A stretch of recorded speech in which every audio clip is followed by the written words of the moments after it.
नमस्कार मंडळी, मला तुम्हाला प्रश्न विचारायचा आहे. तुमच्या घरामध्ये 4 माणसं राहतात की 4 मोबाईल? कदाचित तुम्हाला हे ऐकायला थोडं वाईट वाटेल, पण आज आपल्या सगळ्यांच्या घराची हीच शोकांतिका आहे. एकाच छताखाली एकाच सोफ्यावर आपण बसलेलो असतो, पण आपलं मन मात्र 5 इंची स्क्रीनच्या जगामध्ये कुठेतरी हरवलेलं असतं. आपण जगाच्या कोपऱ्यातल्या माणसाशी चॅटिंग करतो, पण शेजारी बसलेल्या आपल्या रक्ताच्या माणसाला कसं वाटतंय विचारायला मात्र विसरतोय. आज आपण अशाच एका सायलेंट किलर बद्दल बोलणार आहोत, आणि तो म्हणजे आपला हरवलेला संवाद. पूर्वी किती मस्त असायचं ना, म्हणजे रात्री जेवताना दिवसभराच्या गप्पा व्हायच्या. पण आता जेवणाच्या ताटापेक्षा मोबाईलची स्क्रीन जास्त महत्वाची झाली आहे. बाहेरून बघणाऱ्याला वाटतं घर किती शांत आहे, पण ती शांतता आज संस्कारांची नाहीये मित्रांनो. तर ती शांतता आहे ती म्हणजे प्रत्येकाच्या कानात अडकलेल्या त्या इयरबड्सची.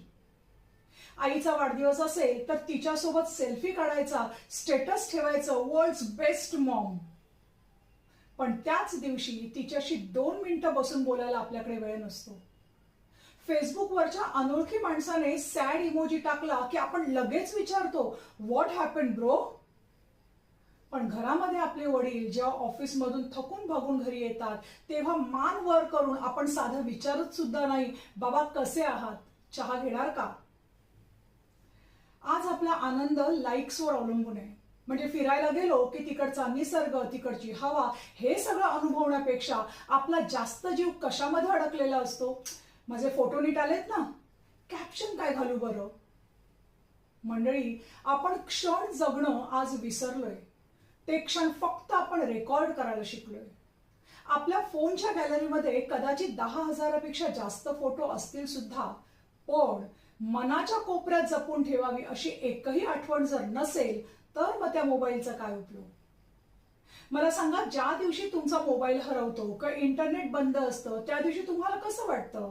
अर्थात अस्वस्थ वाटतं ना, जसं काही सगळं जगच थांबलंय.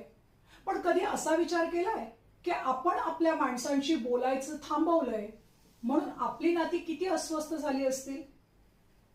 लक्षात घ्या, मोबाईलची बॅटरी संपली तर चार्ज करता येते, पण माणसांच्या मनातला ओलावा एकदा संपला ना की तो पुन्हा मिळवणं महाकठीण आहे. भेटूया पुन्हा व्हिडिओमध्ये. मोबाईल सोडा, संवाद जोडा. धन्यवाद.